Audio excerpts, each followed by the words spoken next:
On a déjà fait des formats courts de vidéos. Aujourd'hui, on voulait essayer un format plus long. Et donc, on reçoit un professeur d'histoire, de droit, spécialiste de la laïcité et de l'immigration. C'est Patrick Veil. Patrick Veil, bonjour. Est-ce que vous pourriez revenir avec nous rapidement sur le contexte et les différents éléments de la loi de 1905 sur la laïcité? Avant 1905, la France avait signé un concordat sous Napoléon avec le pape qui déclarait une sorte d'affiliation spirituelle à la religion catholique, qui était dans la tradition de l'histoire de France. Et puis, l'ensemble des ecclésiastiques étaient rémunérés par les contribuables. Les ensembles des églises étaient entretenus par l'argent des contribuables et puis par, je dirais, pour plaquer un petit peu le même régime sur d'autres cultes, les protestants et les israélites avaient bénéficié non pas de la filiation spirituelle qui restait celle de l'Église catholique, mais le financement des ecclésiastiques et l'entretien des établissements du culte. Et donc il y avait, c'était ce qu'on appelait des religions reconnues, il y avait d'autres religions qui n'avaient pas le même statut, et puis les athées et les agnostiques non seulement payaient avec leurs impôts l'entretien des ecclésiastiques, mais aussi vivaient dans un État qui marquait son affiliation avec le catholicisme. Et donc la loi de 1905 rompt le lien spirituel, supprime les salaires et l'entretien financier des ecclésiastiques de tous les cultes, supprime aussi le soutien aux établissements. C'est le produit d'un processus de sécularisation, mais qui s'est accéléré après la chute de l'Empire, du Second Empire, puisque dans la phase d'incertitude sur le régime de la France, l'Église catholique s'était mêlée des affaires politiques, faisait ce qu'on appelait du cléricalisme, avait soutenu la monarchie, et continuait d'ailleurs à soutenir tous les candidats anti-républicains, d'appeler dans les paroisses à voter contre les candidats républicains, avait soutenu l'armée dans l'affaire Dreyfus. Donc, il y avait une volonté des républicains de faire la séparation.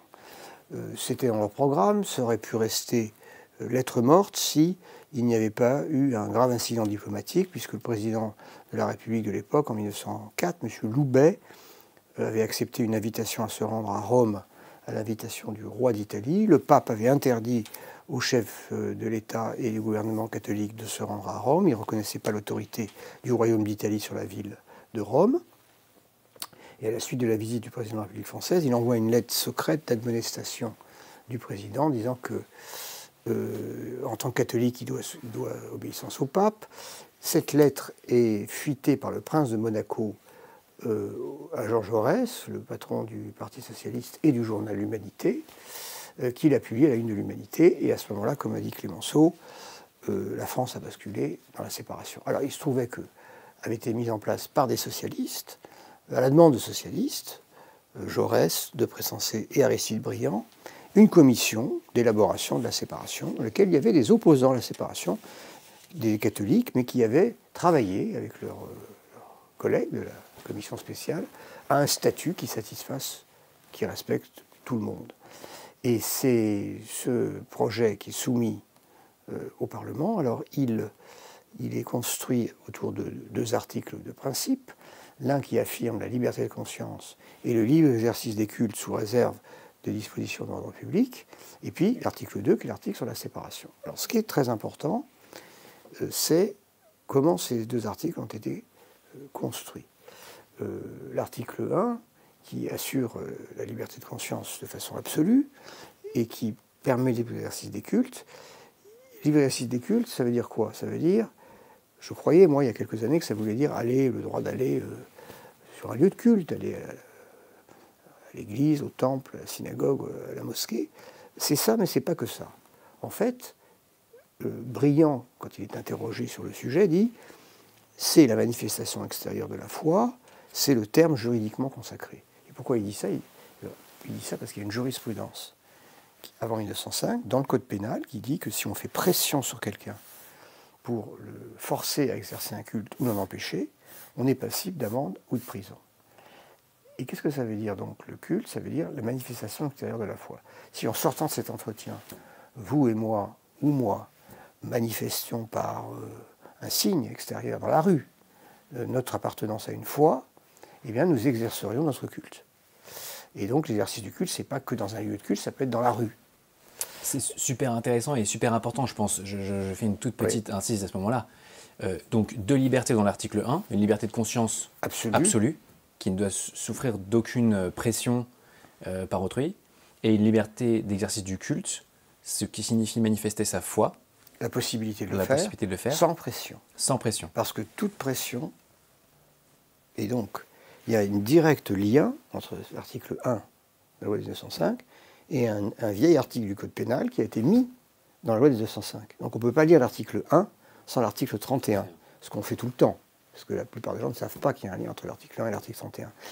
Et donc, c'est ce que disait l'un des conseillers de Briand, quand vous affirmez dans la Déclaration des droits de l'homme et du citoyen le droit de propriété, si vous ne prévoyez pas des moyens de faire sortir de chez vous quelqu'un qui occupe votre maison ou votre appartement, votre droit de propriété, c'est bidon. Et c'est pareil pour la liberté de conscience et l'exercice des cultes. Si vous ne prévoyez pas les mesures punitives contre quelqu'un qui fait pression sur vous, c'est bidon.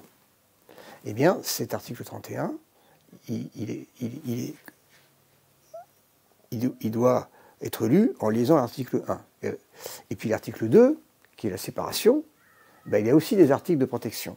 D'un côté, vous n'avez pas le droit de troubler un culte, et de l'autre côté, si un ministre du culte appelle à ne pas respecter les lois de la République, à s'attaquer à d'autres citoyens, par la parole, il est passible d'amende ou de prison. Et là aussi, ces articles ont été largement oubliés. Et je viens de dire les lois de la République. Ce qui est fondamental, c'est que ce traité qui avait été signé par Napoléon, il a été rompu par une loi de la République qui n'a pas été négociée avec le Vatican. Donc c'est la souveraineté de la République qui a été affirmée. L'organisation de la liberté de culte, c'est dans le cadre des lois de la République. Et les ecclésiastiques d'hier comme d'aujourd'hui, ce n'est pas les valeurs de la République qu'ils doivent respecter, c'est les lois de la République. En 1905, et d'ailleurs, la loi prévoyait une application en Algérie, donc l'islam était inclus dans la loi, et les lois de la République en 1905 ne prévoient pas l'égalité homme-femme, aujourd'hui elles le prévoient, et bien les ecclésiastiques de 1905 n'avaient pas à la respecter, aujourd'hui ils doivent la respecter. Mais ce n'est pas parce que la laïcité serait liée à l'égalité homme-femme, elle est liée au respect de la souveraineté du peuple français. Quand il élabore des lois, elles s'appliquent à tout le monde. Bon, c'est génial, parce qu'avec le contexte historique et avec, on va dire, les outils détaillés les uns derrière les autres, de deux libertés protégées par le code pénal, plus la séparation entre les Églises et l'État, qui est une sorte de continuité de cet article 1 vers... La séparation, elle est là parce qu'elle permet, comme l'État devient neutre, il ne se prononce pas sur l'existence de Dieu, tous les citoyens sont égaux devant l'État. Qu'on soit d'une religion anciennement reconnue ou d'une nouvelle, qu'on soit athée ou agnostique, on est respecté de la même manière par l'État. Et ce qui est très intéressant, c'est de savoir que ça a réussi à être adopté, même s'il y avait une commission qui était en cours, parce qu'on est dans un moment où le Vatican et l'Église catholique fait fortement pression sur les affaires de l'État et les affaires politiques en France. Et d'ailleurs, le pape refuse d'entrer dans la loi. Et il y aura une vingtaine d'années où... Et jusqu'à la guerre de 14, les dispositions pénales vont s'appliquer parce que, par exemple, il y a des enfants qui sont menacés par les curés dans les messes de ne pas faire leur première communion. S'ils étudient dans certains livres d'histoire, leurs parents sont menacés d'être privés de la confession et des sacrements s'ils laissent leurs enfants étudier à l'école publique dans ces mêmes livres d'histoire. Donc à ce moment-là, ces menaces-là sont pénalement répréhensibles avec l'article 35 de 1905. Des centaines de plaintes sont déposées par des procureurs, des condamnations ont lieu d'un cardinal, 3 archevêques, et l'ordre revient à la suite de l'intervention ferme de Aristide Briand, qui est ministre depuis 1906, à côté de Georges Clemenceau, qui est aussi son partenaire dans l'application de la loi de 1905. Et donc maintenant qu'on a un peu ce mécano et ce contexte historique dans lequel on a adopté la loi de 1905, 120 ans après, il y a le sujet des débats qui sont posés Et je pense principalement, depuis 1989, du sujet de l'islam et de l'arrivée de cette religion ou de cette église en France. Non, pas en France, en métropole. En métropole, parce qu'elle était déjà présente dans d'autres territoires d'outre-mer. Elle était en Algérie jusqu'en 1962, c'était la France. Elle était à la Réunion, donc il y avait une présence de l'islam déjà en France, en 1905. Et donc la question c'est, est-ce que la laïcité,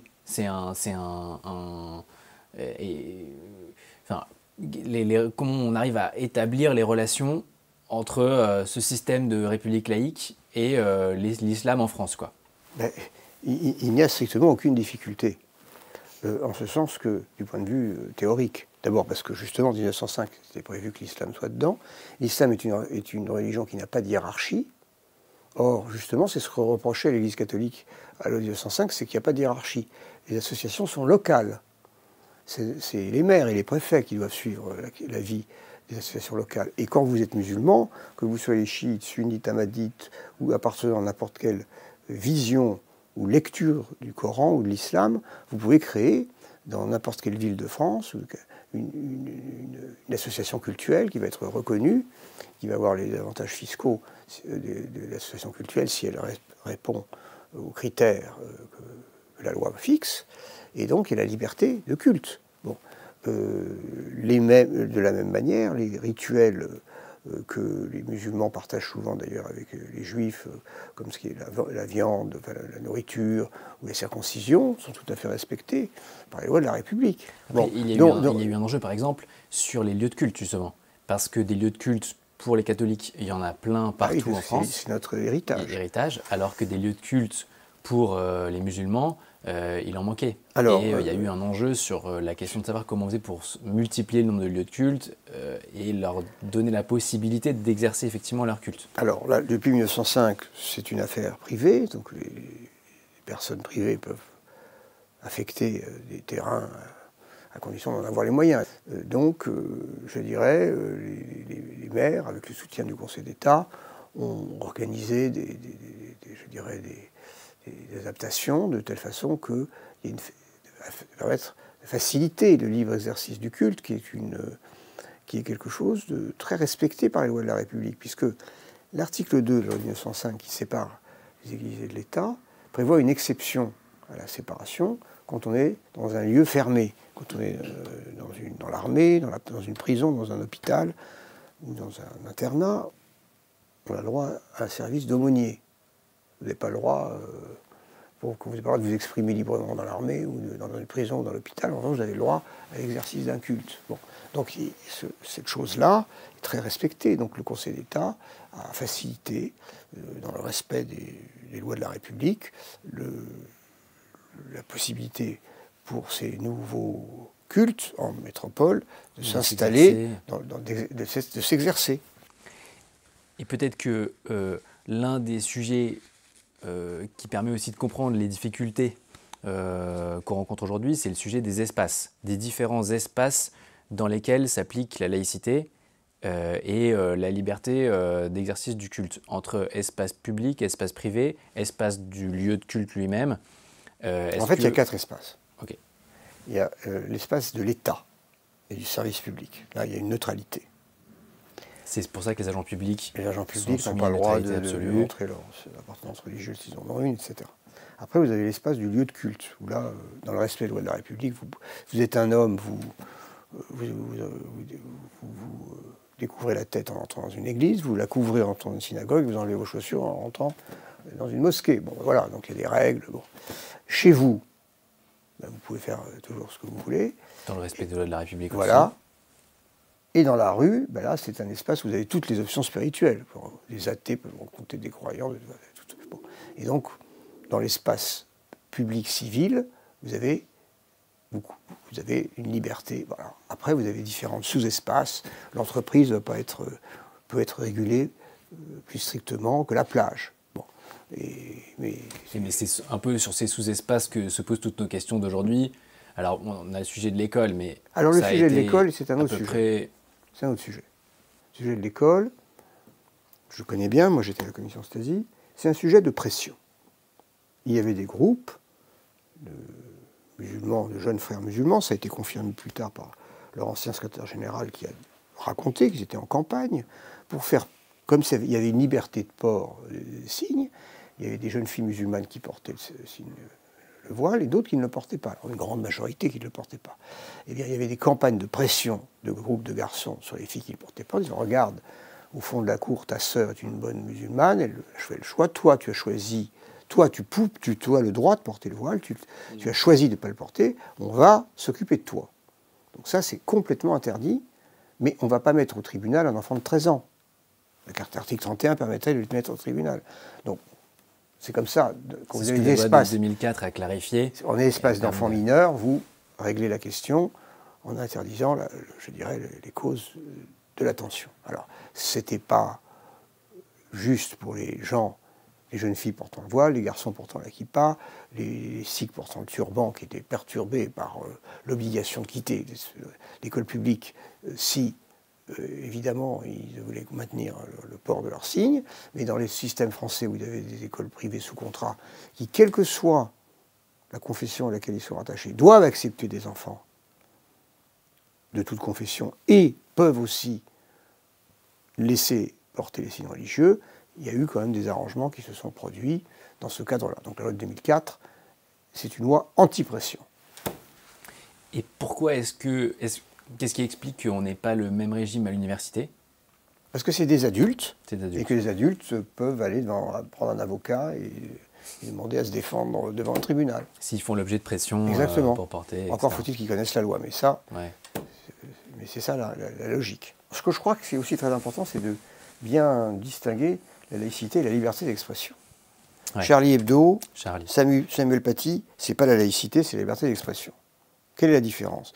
La laïcité comme la liberté d'expression se sont dégagées de la régulation religieuse. Mais la liberté d'expression, ça date de la Révolution française. C'est la réaction à l'affaire du chevalier de la Barre. Le chevalier de la Barre qui, pour ne pas s'être prosterné dans une procession ou d'avoir manifesté peu de respect de la foi catholique, a été condamné à avoir la langue coupée, les membres brisés, la tête coupée ensuite, et son corps est brûlé sur un bûcher, accroché avec une épée, le dictionnaire philosophique de Voltaire. Tout ça parce qu'il n'avait pas salué comme il faut. Voilà. Et donc, en réaction, la Déclaration des droits de l'homme et du citoyen garantit la liberté d'opinion, y compris religieuse, et la liberté de communication de ses idées.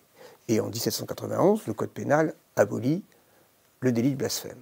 Et donc, depuis ce moment-là, il y a une sorte de droit à l'irrespect, parce qu'il n'y a pas de liberté d'expression si on exige le respect. Sinon, voilà. Or, la laïcité, c'est 1905, on l'a vu tout à l'heure, là, ça organise le droit au respect de toutes les options spirituelles, jusqu'au point d'interdire les appels à la violence. Les pressions. Voilà, exactement. Donc, il ne faut pas confondre les deux. En aucun cas, on peut considérer qu'une caricature est une pression qui est exercée sur quelqu'un. C'est une opinion. Voilà, c'est une opinion. C'est une opinion. Il n'y a pas de menace sur quelqu'un. Qui s'exprime parmi d'autres opinions. Il n'y a pas de menace. J'espère que cette interview vous a plu. Vous pouvez suivre les autres vidéos sur mes réseaux sociaux et abonnez-vous. À bientôt.